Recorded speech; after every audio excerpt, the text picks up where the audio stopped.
আয়োজিত আমাৰ এই বিশেষ অনুষ্ঠানলৈ আপোনালোক সকলোকে মই দিম্পীয়ে স্বাগতম জনাইছো।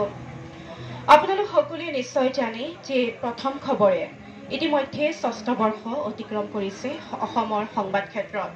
বিভিন্ন সময়ত প্ৰথম খবৰে বিভিন্ন সামাজিক সাহিত্যৰ ক্ষেত্ৰৰ বহু অনুষ্ঠান অনুষ্ঠিত কৰি আহিছে। আজিৰ এই অনুষ্ঠানো যেন ইয়াৰ ব্যতিক্ৰম নহয়। আজি আমি প্ৰথম খবৰৰ উদ্যোগত সাহিত্যৰ বৰ্ণিল মধুময় অনুষ্ঠান আয়োজন কৰিবলৈ আগবাঢ়িছোঁ। আজিৰ এই অনুষ্ঠানতে জনাবলৈ পাই সুখী অনুভৱ কৰিছোঁ আমাৰ সকলোৰে প্ৰিয় শ্ৰদ্ধাৰ কবি কমল কুমাৰ ডাঙৰীয়াদেৱৰ এখনি কাব্যগ্ৰন্থ আই লাভ ইউ আৰু লেখিকা তথা প্ৰথম খবৰৰ সংবাদকৰ্মী বৰষা কাশ্যপৰ কাব্যগ্ৰন্থ বৰষাৰ নিনাদ আজি শুভ উন্মোচন কৰা হ'ব। এইখিনিতে সুখী অনুভৱ কৰিছোঁ কিয়নো যোৱা বৰ্ষত অসমৰ বিশিষ্ট কবি সাহিত্যিক জ্ঞানপীঠ বঁটা বিজয়ী সাহিত্য অকাডেমী বঁটা প্ৰাপক নীলমণি ফুকন ছাৰ আমাৰ মাজত হেৰাই গৈছিল আমাৰ মাজৰ পৰা। আৰু আজি আমি তেওঁৰ কাব্যৰ অনুৰাগী হিচাপে এই মঞ্চত তেওঁৰ নামত কৰা এই সভাগৃহত দুখনকৈ কাব্যগ্ৰন্থ আমি শুভ উন্মোচন কৰিবলৈ আগবাঢ়িছোঁ। ইতিমধ্যে আমাৰ বিশিষ্ট অতিথিসকল আহি উপস্থিত হৈছে।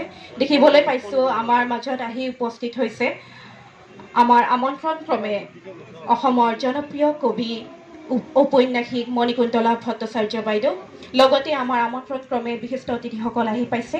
তেওঁলোকৰ হাতেৰে আজি আই লাভ ইউ আৰু কবি কমল কুমাৰৰ আই লাভ ইউ আৰু বৰষা কাশ্যপৰ বৰষাৰ নিনাদ শুভ আৰু কুমাৰপাৰাৰ মুখ্য সেৱক সনাতন দাসবাব। এইখিনিতে এটা কথা উল্লেখ কৰিব বিচাৰিছোঁ, আচলতে এটি ভাল কথা ক'বলৈ ওলাইছোঁ, কাৰণ এইগৰাকী যে লোক দেখিছে সনাতন দাসবা আমাৰ সকলোৰে শ্ৰদ্ধাৰ, এওঁৰ তত্ত্বাৱধানত তথা ৰাইজৰ সহযোগত তেখেতে এখনি বৃদ্ধাশ্ৰম আৰম্ভ কৰিছে। আচলতে ৫০ৰ ঊৰ্ধৰ যিসকল অৱহেলিত ব্যক্তি আছে তেওঁলোকক বিনামূলীয়াকৈ খোৱা থকাৰ ব্যৱস্থা তেখেতে কৰিছে। এয়া আমাৰ বাবে অতি ভাল খবৰ। সকলোৱে জোৰেৰে হাত চাপৰি দিলে ভাল লাগিব। আমি যদি কোনোবাখিনিত অৱহেলিত ব্যক্তিসকলক আমি নিজেও কেতিয়াবা অৱহেলা কৰা যেন অনুভৱ হয়, কিন্তু এইগৰাকী লোকে বহু লোকক ৫০ৰ ঊৰ্ধৰ বহু লোকক বিনামূলীয়াকৈ থকা খোৱাৰ ব্যৱস্থা কৰিছে কুমাৰপাৰাত সেৱাশ্ৰম নামেৰে। আমি বন্তি প্ৰজ্বলক সনাতন দাসবাবক আজিৰ এই বন্তি প্ৰজ্বলন কাৰ্যসূচীত অংশগ্ৰহণ কৰিবলৈ অনুৰোধ জনাইছোঁ। লগতে আমাৰ মাজত উপস্থিত থকা জনপ্ৰিয় এয়া এখনি ফুলাম গামোচা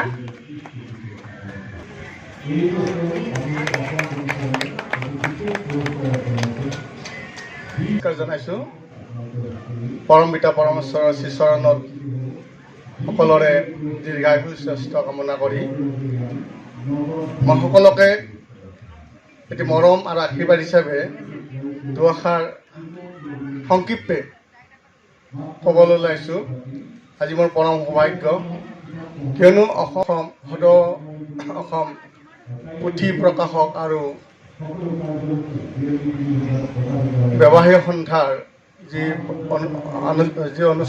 অনুষ্ঠান তেওঁলোকে আজি 11 দিনলৈকে এই গ্ৰন্থমেলাত যি গ্ৰন্থৰ সুবাসৰ প্ৰবাহিত হৈ আজি এই অনুষ্ঠানত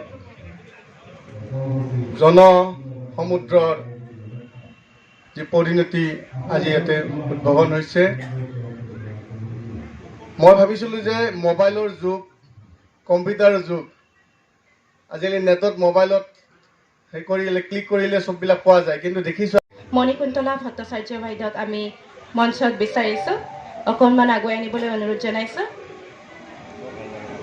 এয়া আচলতে আমাৰ বাবে আশীৰ্বাদ। মণিকুন্তলা ভট্টাচাৰ্য বাইদেৱে আমাৰ আমন্ত্ৰণ ৰক্ষা কৰি এই অনুষ্ঠানত উপস্থিত হৈছেহি।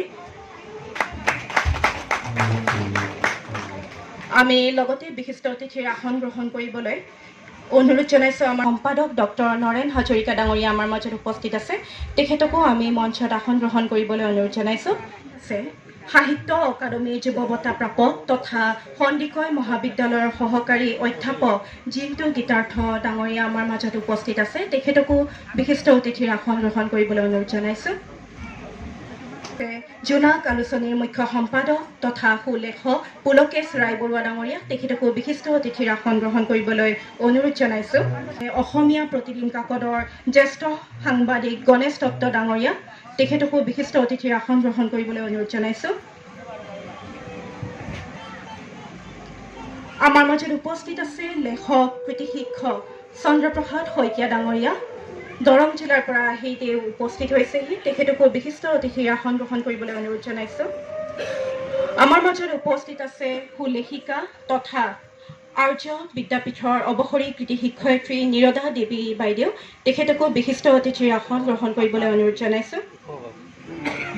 আমাৰ মাজত উপস্থিত আছে গুৱাহাটী উচ্চ ন্যায়ালয়ৰ অধিবক্তা লেখিকা উমি ডেকা বৰুৱা বাইদেউ। আমাৰ বহুত অনুষ্ঠান আগত কৰি আহিছোঁ, আজিৰ অনুষ্ঠানটো কিবা এক ব্যতিক্ৰম যেন লাগিছে। কিয় জানো মোৰ গ্ৰন্থখন উন্মোচন কৰিম কাৰণে নেকি, সঁচাকৈ অন্তৰত অলপ দুখ অনুভৱ হৈছে। দুখটো দুখ নে সুখ নাজানো, আচলতে অন্তৰখনে কিবা কান্দি উঠা যেন লাগিছে। বহুদিন ফেচবুকৰ মাধ্যমেৰে কবিতাসমূহ লিখি আহিছিলোঁ, কবিতা চৰ্চা কৰি আহিছিলোঁ। তাৰ আপাততেই সেইসমূহ সময়ৰ ফটত হয়তো নোহোৱা হৈ যাব বুলি ভাবি আই লাভ ইউ নামেৰে এই গ্ৰন্থ সংকলনটো আপোনালোকৰ মাজলৈ উলিয়াই দিব বিচাৰিছোঁ।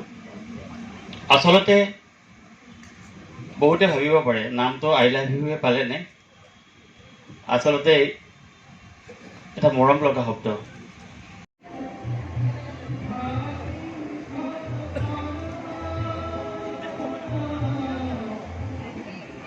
সময় পিছত হয়তো এমাৰ পাব্লিকেশ্যনৰ স্বত্বাধিকাৰী অপূৰ্ব কাব্যগ্ৰন্থ প্ৰকাশ কৰি উলিয়াইছে।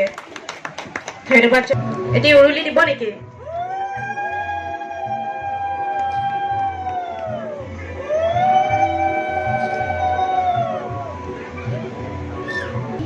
নতুন বছৰ তথা আগন্তুক ভোগালী বিহুৰ আন্তৰিক শুভেচ্ছা জনাইছোঁ। লগতে উপস্থিত সকলো ৰাইজকে প্ৰথমতে মই অভিনন্দন জনাইছোঁ। আচলতে কিতাপখন মোৰ এটি মনৰ অনুভৱহে মাথো, কিন্তু আদৰি লোৱাৰ দায়িত্ব আপোনালোকৰ। মই ভাবোঁ আপোনালোকে যদি আদৰি লয় তেতিয়াহ'লে মোৰ কষ্ট সাৰ্থক হ'ব বুলি মই ভাবোঁ। সকলোলৈকে নতুন বছৰৰ ওলগ জনাইছোঁ। সকলোৰে স্বাস্থ্য ভালে থাকক। স্বাস্থ্য ভালে থাকিলে নতুন নতুন কাম কৰিব পাৰিব। এখন গ্ৰন্থমেলাৰ কাৰণে আমি গোটেই বছৰটো ৰৈ থাকোঁ। আমি লেখকসকলে যিমান পৰিশ্ৰম কৰোঁ, পাঠকসকল দুগুণ উৎসাহেৰে ৰৈ থাকে যে নতুন কি ওলাব, আমি কিনিম আৰু পঢ়িম। এই লিখা আৰু পঢ়াৰ মাজতে আৱৰ্তিত এচাম মানুহ ব্যক্তিগত দুখ যন্ত্ৰণা কষ্ট এই সকলোবোৰ নেওচি সমবেত হৈছেহি আজি ইয়াত। যোৱা গোটেই সপ্তাহটোত আমি গ্ৰন্থমেলাৰ বিভিন্ন অনুষ্ঠানত ভাগ ল'লোঁ আৰু ফলস্বৰূপে এই শীতকালিত যি নতুনকৈ আমাক শীতে স্পৰ্শ কৰিছে, ধূলি এই সকলোবোৰ মিলি প্ৰায় প্ৰত্যেকজনৰে চৰ্দি কাহ জ্বৰত আক্ৰান্ত হৈছে অলপ অচৰকৈ হ'লেও। আৰু সেইটো কাৰণতে মই গ্ৰন্থমেলালৈ গধূলি সময়ত নহাৰ সংকল্প লৈ ঘৰতে বহি আছিলোঁ। কিন্তু কমল কুমাৰ তেওঁ মোৰ ভাতৃৰ দৰে। মই যিসকল মানুহে বহি নাথাকি বিভিন্ন ধৰণৰ কামত ব্যস্ত হৈ থাকে তেনেকুৱা মানুহ মোক ডাঙৰীয়া সোমাই আহিছিলে আৰু কৈছিলে যে অসমৰ পৰা অহা ছোৱালীজনী কোনজনী।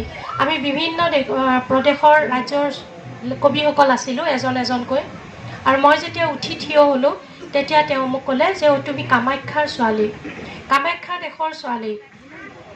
গতিকে সেই কামাখ্যাৰ দেশৰ ছোৱালী বুলিয়ে আমাক লেখকসকলৰ লেখিকাসকলৰ বাহিৰত বহুত গুৰুত্ব আছে।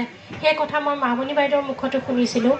যিগৰাকী মানুহৰ বাহিৰত ইমান গুৰুত্ব, এটা ৰাজ্যিক ভাষাত লিখাৰ পিছতো তেওঁ লিখা অনুবাদৰ মাধ্যমেৰেহে পঢ়ি আহিছে মানুহে, সেই গুৰুত্ব আমি কিন্তু বাইদেউক লাহে লাহে পাহৰিবলৈ ধৰিছোঁ আৰু বাইদেউৰ স্মৃতি ৰক্ষাৰ্থে আমি একোৱেই কৰা নাই।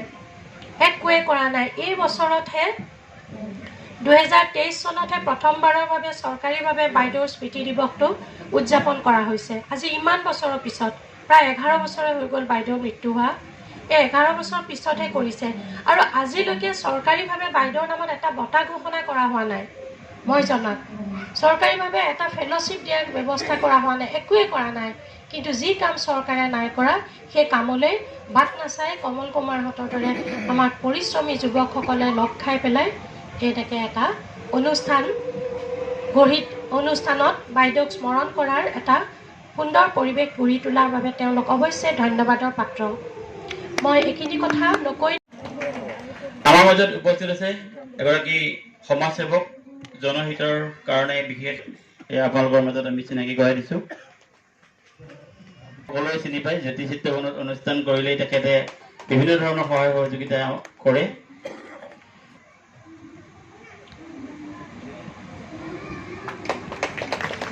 আমাৰ সম্বৰ্ধনা অনুষ্ঠানটি কিছু সময়ৰ বাবে আমি স্থগিত ৰাখিছোঁ।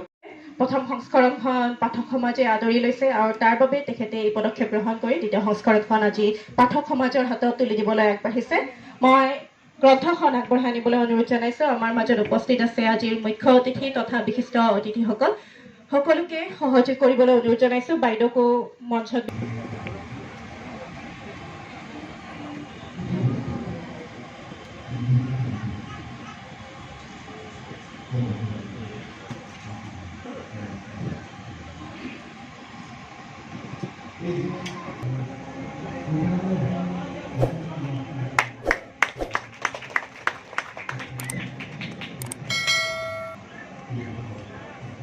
এয়া লেখিকা তথা দিনজ্যোতি ফাউণ্ডেশ্যনৰ সঞ্চালিকা চৌমী ৰমহান বাইদেউ।